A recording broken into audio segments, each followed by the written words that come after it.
Let's be honest, folks. When we look at the politics, when we look at all the craziness happening inside the United States, it's no longer really just two groups of Americans who kind of see things slightly differently, who really believe in the same things, who have the same values, but rather they disagree on how to get where they need to go.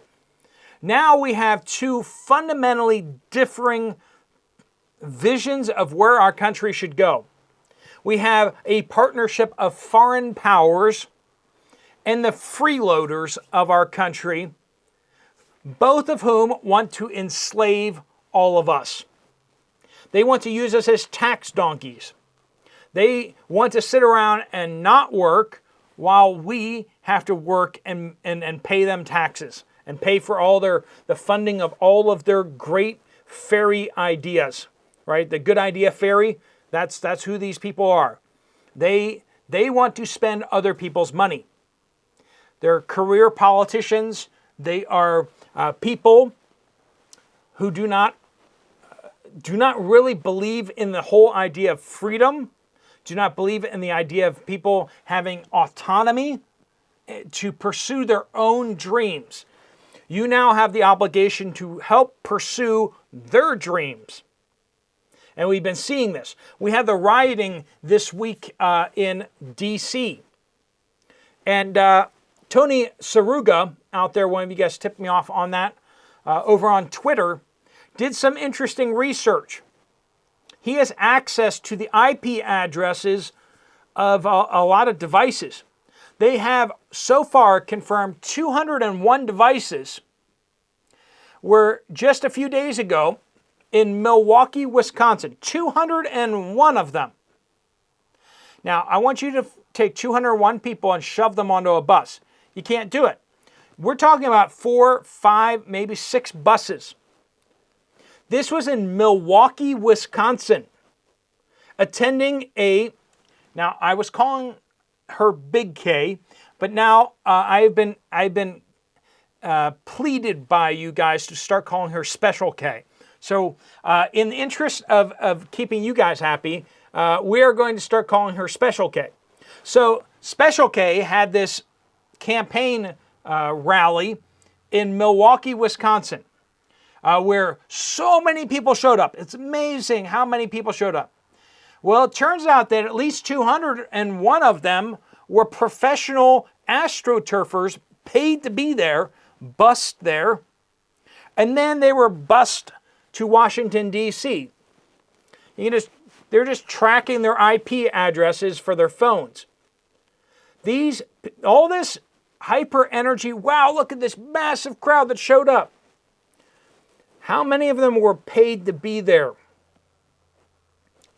I promise you, Donald Trump doesn't pay a single person to show up at his rallies. I once went to a rally, and I almost went to this one in Butler. I went to a rally, but I couldn't get in. Like I got turned away. Couldn't get in because there just was no room. And there was supposed to be more than enough room. I got turned back, and a whole bunch of other people got turned back because we just couldn't fit in.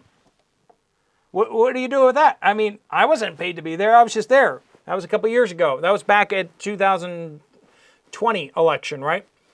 Couldn't get in. And so I was there because I couldn't get in, I was there I'm going to go up to this Butler thing. But I had an appointment that I had to stay here for, and that didn't really work out. An appointment for my church.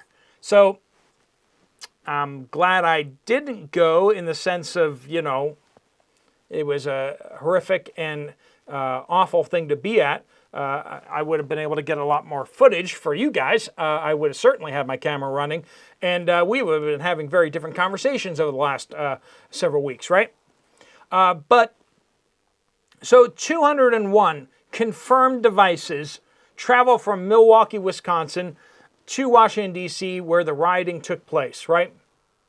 And we've just seen come out, Donald Trump's campaign has launched a lawsuit, criminal complaint against Act Blue, this fundraising bundler for the Democratic Party.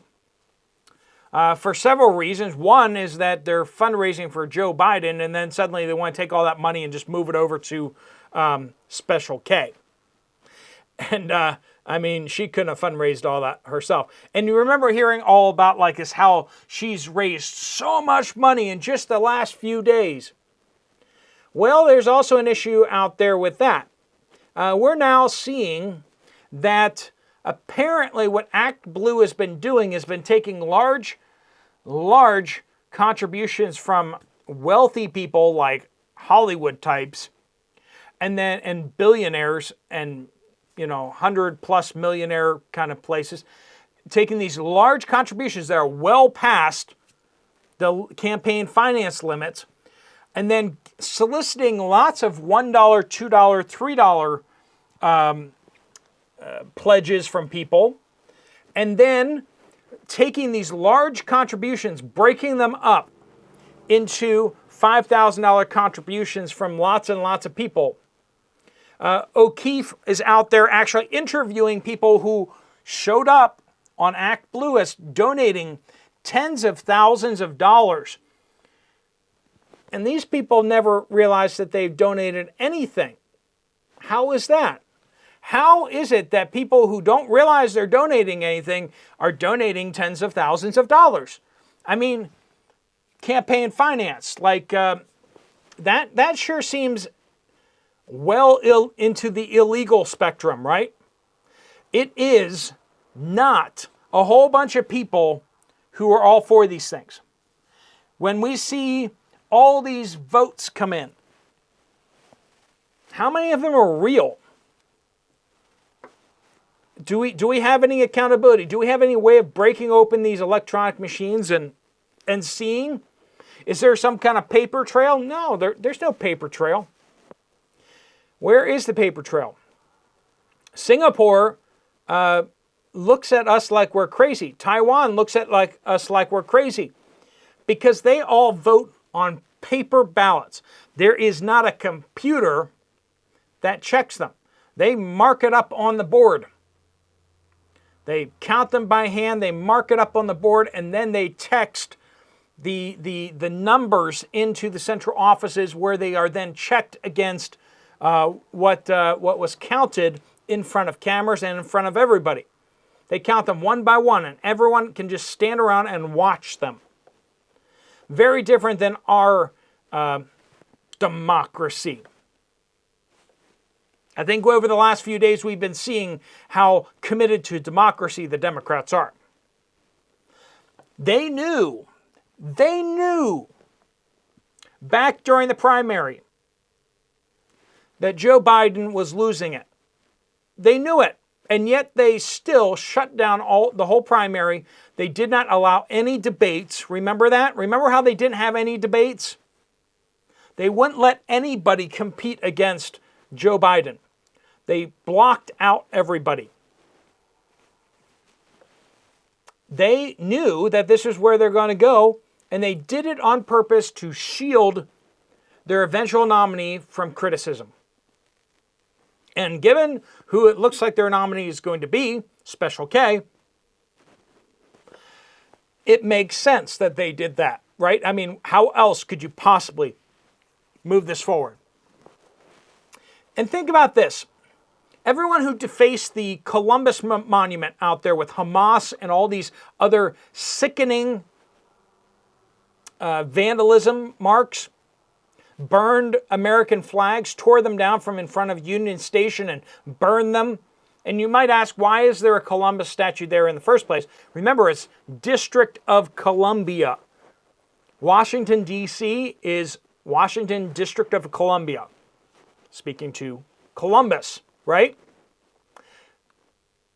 All these people that did all these things, of the few people that actually got arrested, they've all been released.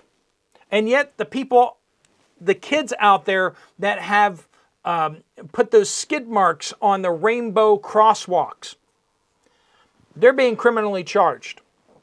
But the people intentionally defacing these statues, defacing these symbols of our freedom and our nation, destroying our flags publicly, shamefully, what, they don't get criminally charged at all. You can't burn that flag. Well, you can burn this flag, but you can't burn their little rainbow flag. You can burn this flag, but if you try burning a Palestinian flag, oh, I promise you, you will be in jail. You'll be in jail, and you will not be getting out for a hate crime. This doesn't apparently, burning this isn't equated to a hate crime, but burning a Palestinian flag is. Burning a rainbow flag is. You see the double standard here. This isn't two parties. This isn't two groups of Americans who disagree on things, who are both Americans. No, this is America versus whatever the heck they are now. Because they're not Americans anymore. And at some point, we're going to have to come out and say that flat out, because when you're burning the American flag and writing on statues, death to America and down with America, you're not Americans anymore. I remember watching that movie back when I was a kid about the man who, in a court case or whatever, he said before the judge, something like, I'm ashamed of my country, or I wish I wasn't an American, or something like that. And the judge, and it's called the Man Without a Country, right? You guys probably familiar with that one? His sentence was to be forced to be on merchant ships. And he was never allowed to enter back into the United States. They would transfer him on ships so he'd never actually see his country. They wouldn't let him touch the American flag. And he was forced to serve on ships and never actually see his homeland. And it just a rough sentence, but then you have to realize what he had said, what he had done. He chose to reject his country, and because of it, his country rejected him. It's a true story. And these people who want to reject everything that we stand for, why don't they just move to Palestine? Why don't they just move to Gaza? Why don't they just move to Iran? And we should do that en masse. They should be moved to other countries. If you want the things that you're voting for, how about you just be moved to a place where you can have that? Or, fine, move to California and let's just have California break off from the Union, right? Why can't we just do that? Biden and Special K both avoided Netanyahu. Not only did they avoid his speech, but they avoided meeting him in person. They were told by the crazies of their party, the crazed leftists, the ones marching out on the streets and attacking police and burning the flags, they were told not to meet with Netanyahu. And they didn't. That is very telling. Biden didn't do it because he was still sick. A week later, as if he's somehow contagious or something like that, still. He was sure not wearing a mask around a whole lot of other people, and yet, he can't meet with Netanyahu because he's too sick. Special K, of course, had to give a speech to a sorority and to gin up people before they went to Washington, D.C. All of her supporters managed to find their way to Washington, D.C. and to attack police and all that kind of stuff. She just wanted to be far away from the scene of the crime. That's what it comes down to, and she didn't want them turning on her. We're being dragged into a global war. And it really is the globalists versus us. It is the people who see us as the problem. As they say, we are the carbon that they want to eliminate. That's the truth of it. They see us as the problem. Not just people who think like you and I. They see people as the problem. They see elites. They see even them. They're tolerated. The simple fact is they think that people are the problem. Animals are fine, not people. Domesticated animals, that's a problem because they're related to people. Everything that people do is wrong.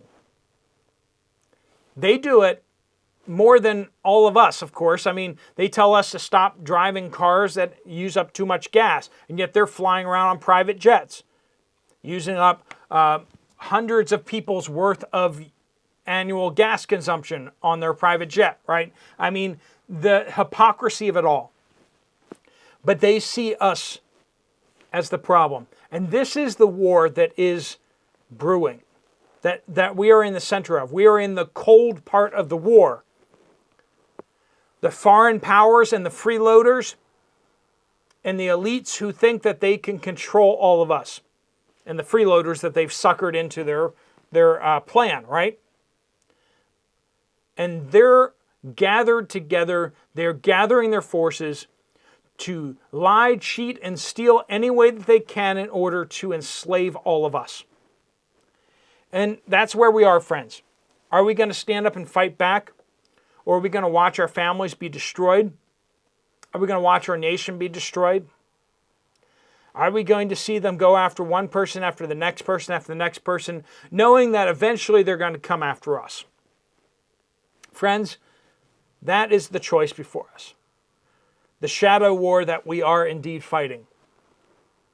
And the one that we can't avoid.